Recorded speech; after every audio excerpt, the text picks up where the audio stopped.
Narito po ang first class na pabahay daw ni Mayor Vico ng Pasig City. Tara, pag-usapan natin.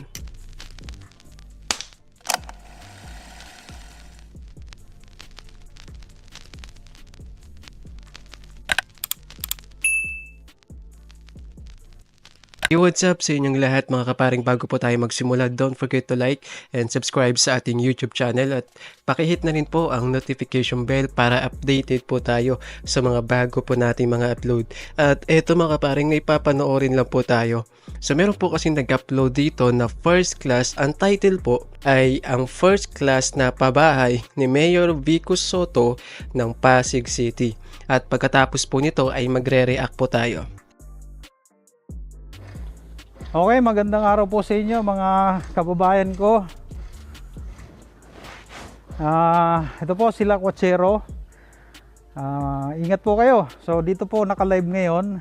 Gusto ko pong ibahagi sa inyo ang lugar na to kung saan nandito po yung natagpuan ko sa Morong, yung pabahay ni Mayor Vico Soto para sa mga taga-Pasig na i-relocate po dito.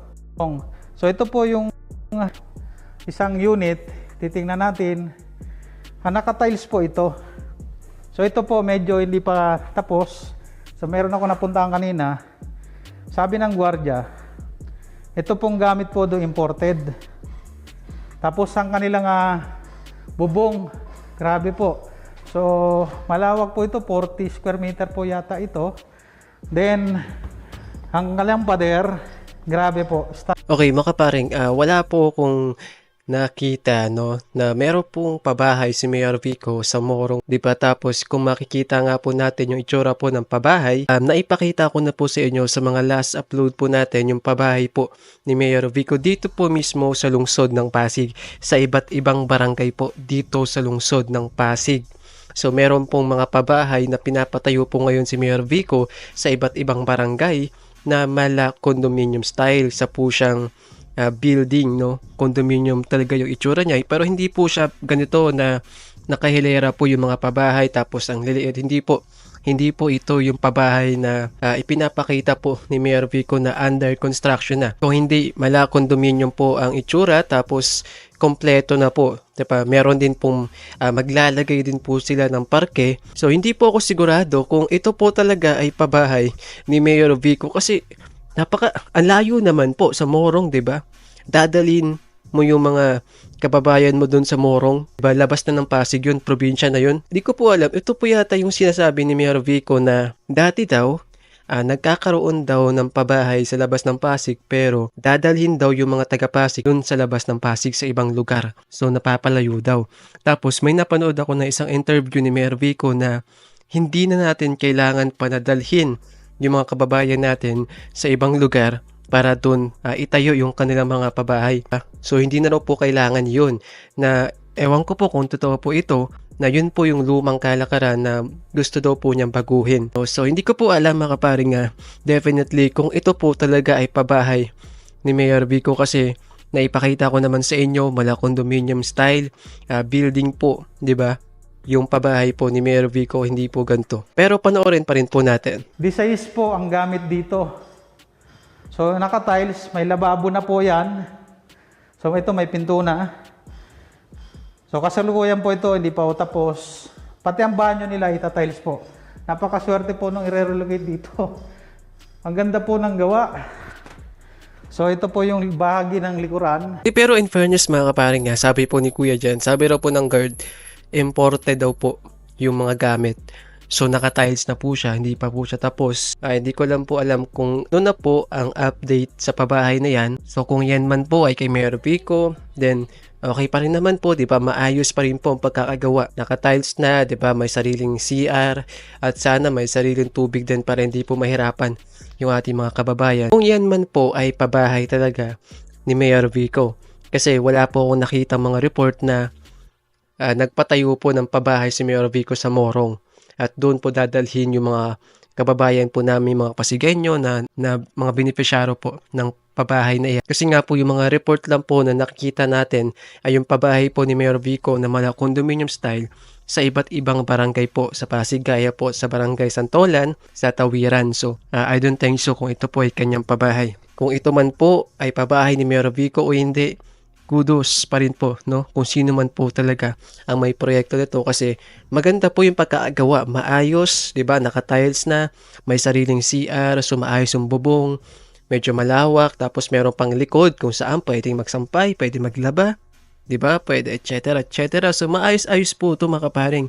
Hindi po siya tipid sa materyales, so way to go pa rin po. Kung saan yung palikuran, kunwari maglalaba ka, yan po, ay sarado po itong pinto, di ko po mabuksan.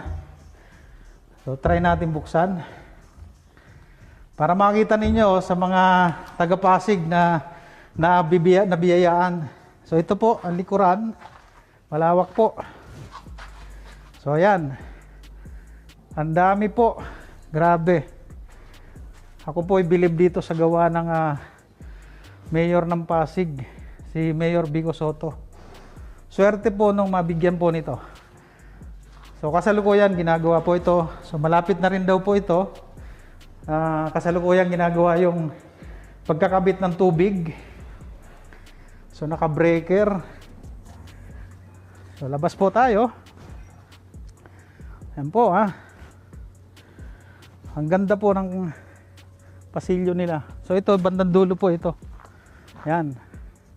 Ang kalsada, napakalaki po. At ang maganda po dito, malamig po ito sa gabi dito sa lugar na to. Ayan, kung titingnan nyo po, napaligiran po ng bundok yan. So ikutan po natin itong lugar na to, para makita ninyo kung anong ganda. Okay, so sana po, mga kaparing, no, kung sino man po yung makikinabang sa mga pabahay na ito, kasi maganda po siya. Then kung galing nga po kay Mayor Vico, then napakaganda po, no, ng pagkakagawa, maayos at hindi po tipid sa materyales, at sabi may sariling tubig na daw lalagyan. Kung hindi man po ito kay Mayor Vico, kudos pa rin po, kasi maayos po yung proyekto, hindi po siya tipid sa materyales, halatang hindi po kinurakot. So hindi pa po siya totally finished, around 70% pa siguro, no?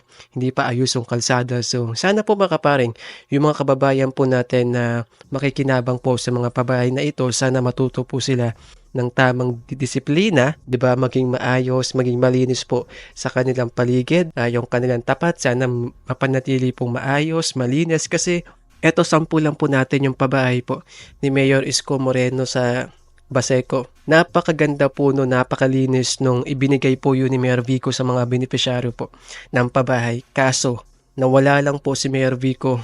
After 3 years, napakadugyot na, napakapangit na po ng itsura. Ang dugyot na po ng kalsada, nung labas, as in napakadugyot, parang squatter area na po ulit. So ano pong ibig sabihin nun? Kulang po tayo sa disiplina. 'Di ba? Sana matuto po tayong maging malinis sa paligid natin, especially po sa sariling bahay na ipinagkaloob po sa atin ng gobyerno. Sana pahalagahan po natin, at dapat ay mapanatili po natin yung kaayusan at kalinisan. Kaso hindi po ganoon yung nangyayari. Marami po sa kanila ang hinahayaang makalat yung harap. Wala na pong pakialam, kasi may sarili na po silang bahay, then kahit na ano nang gawin nila, makalat na, dugyot na.